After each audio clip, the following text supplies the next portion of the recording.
Pengetahuan yang dikumpulkan dengan cara menjauhi moral akan selalu meninggalkan manusia di saat krisis. Ini bukan kutukan dari begawan para Surama Raja Angga, tetapi karena hukum alam. Tapi aku tanpa kenal lelah selalu berusaha mendapatkan pengetahuan. Lalu bagaimana aku bisa melupakan pengetahuanku itu?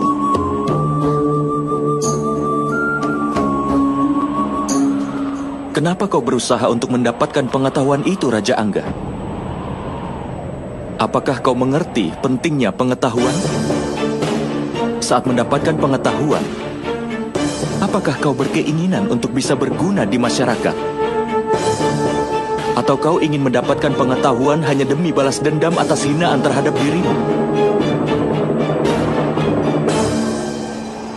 Sebenarnya, untuk bisa mendapatkan pengetahuan, seseorang tidak perlu terlalu bekerja keras. Hanya dengan konsentrasi dan pengabdian saja sudah cukup.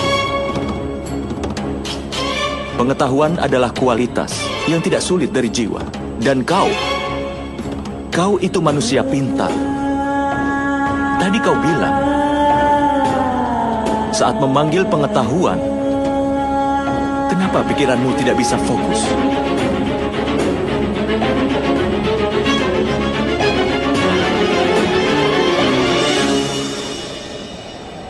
Ketika seorang manusia dianggap mengerti akan pengetahuan, maka untuk mendapatkan sesuatu dia harus mempersiapkan pengetahuannya.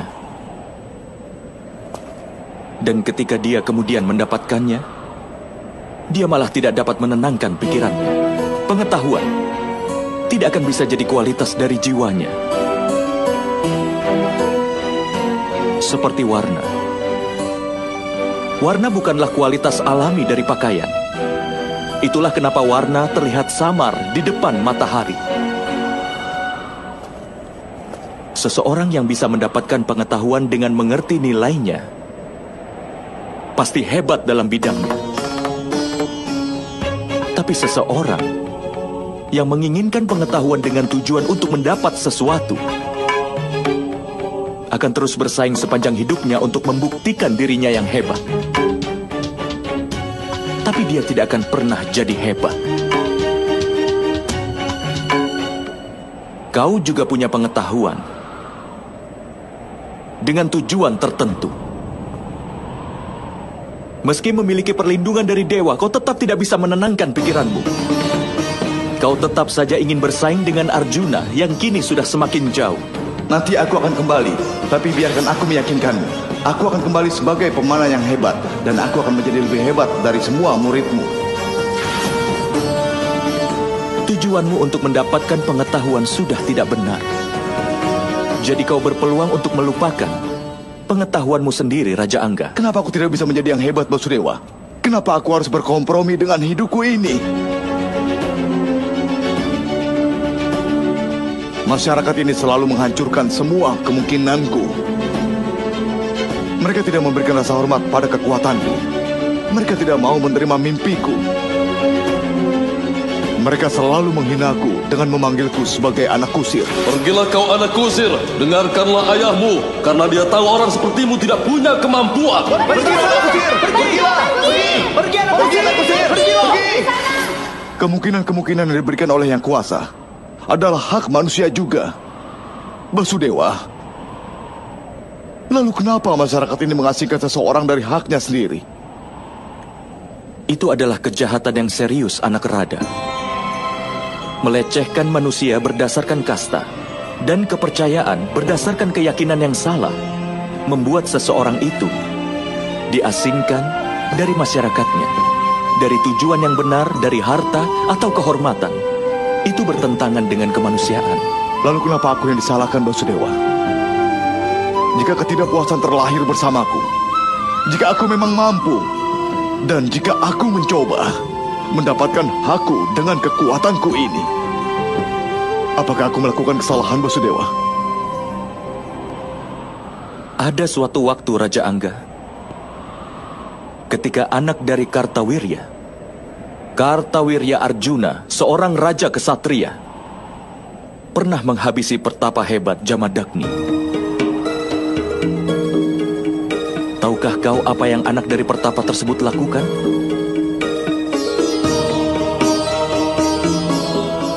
Meskipun menderita, dia bermeditasi. Karena ayahnya sang pertapa hebat telah dihabisi. Dia ingin tahu di mana ketidakbenaran itu. Dia lupa terhadap penderitaannya sendiri. Mengambil penderitaannya dari seluruh masyarakat. Dan dengan menghancurkan semua ksatria yang tidak benar, dia menyucikan seluruh wilayah Arya. Karena dia telah mendapat mantra ini dari hidupnya. Dia berada di neraka hanya karena ingin balas dendam. Atau dia tidak akan disebut begawan para Surama saat ini.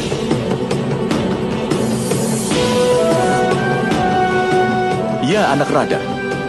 Kesedihan dan penghinaan yang kau alami adalah hal yang nyata. Tapi kalau kau mengubah itu menjadi tujuan, maka masyarakat akan mendapatkan keuntungan dari itu, dan kau pun akan hidup dengan baik. Jika dasar-dasar dari manusia yang tangguh sepertimu bisa diperoleh orang-orang yang telah dirugikan,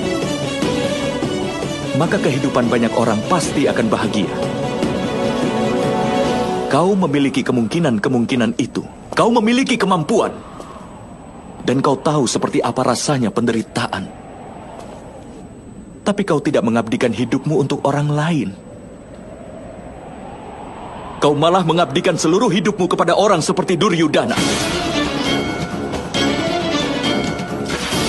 Dia tidak memiliki apapun kecuali hanya ketidakbenaran.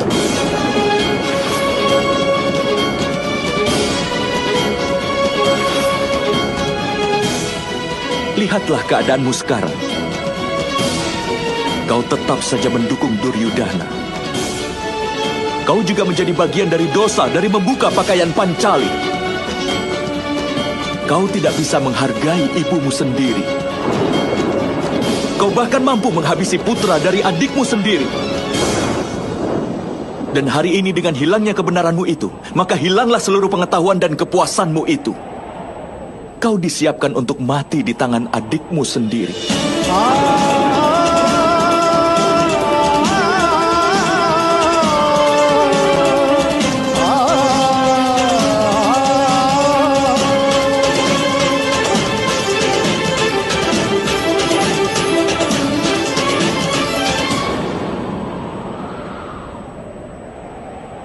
Kau memang benar, Basudewa.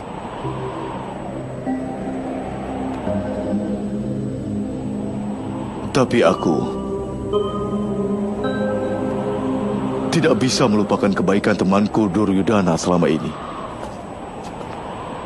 Kebaikan apa, anak Rada? Setelah dia menjadi teman baikmu, apakah Duryudana memberikan semua kusir dan mereka yang lemah yang ada di Hastinapura hak untuk mendapatkan pengetahuan? Apakah dia membantu masyarakatnya dari perbuatan jahat dan merugikan? Tidak. Tidak, anak Rada. Dia menjadi temanmu semata-mata hanya untuk keuntungannya sendiri. Semangat bersaingmu untuk melawan Arjuna adalah alasan kenapa dia ingin berteman denganmu. Kau lupa akan kesengsaraanmu. Kau sudah dimanfaatkan oleh Duryudana karena tidak tahu kebenaran dari pertemanan palsu yang dikembangkan Duryudana selama ini. Jika Duryudana itu memang benar-benar ingin membantumu, maka dengan perantaranya, kau akan bisa membantu masalah yang ada di dunia ini. Yang sebenarnya adalah, kau seharusnya bisa membebaskan dia dari semua ketidakbenaran dan kejahatan. Tapi kau tidak pernah tahu kebenaran ini. Yang sebenarnya, semua kebaikan yang telah dilakukannya sama sekali tidak berarti. Seluruh hidupku ini, aku telah memberikan untuk mereka yang malang, Basudewa. Aku bahkan tidak menyimpan apapun untuk keuntunganku sendiri. Manfaat sejati dari membagi kekayaan untuk menguntungkan pemberi amalnya, bukan yang menerimanya. Seandainya kau menggunakan kemampuanmu itu untuk membebaskan mereka yang telah dirugikan oleh orang-orang sepertimu, maka semua orang pasti akan menikmatinya. Kau bilang bahwa masyarakat telah menghancurkan semua kemungkinanmu. Tetapi nilai dari semua kemungkinan itu diberikan oleh Yang Kuasa. Kau tidak akan pernah bisa mengetahuinya.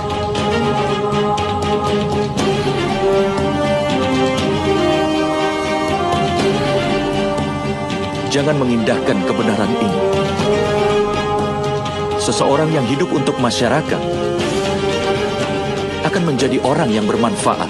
Tapi seseorang yang hidup semata-mata untuk dirinya sendiri merugikan bukan hanya dirinya sendiri, tetapi juga seluruh masyarakat.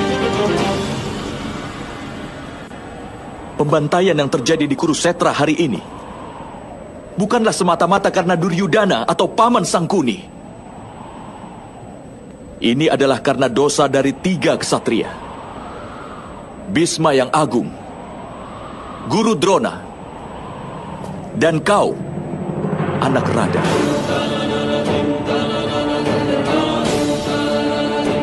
Kalian bertiga telah meninggalkan apa yang kalian anggap benar untuk kesejahteraan masyarakat. Bila kalian tidak membantu Duryudana dalam perang ini, maka perang ini tidak akan pernah terjadi.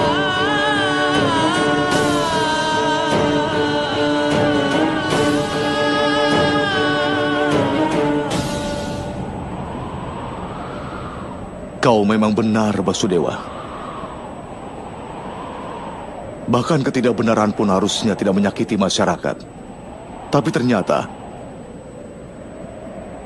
malah dibiarkan saja karena kelambanan dalam kebenaran.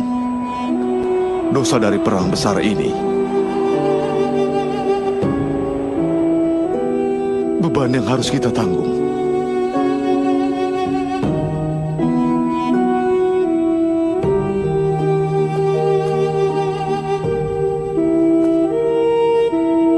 Sekarang adalah waktunya, anak Rada, untuk melupakan kesengsaraanmu, untuk menyerah pada ketidakbenaranmu dan menerimaku.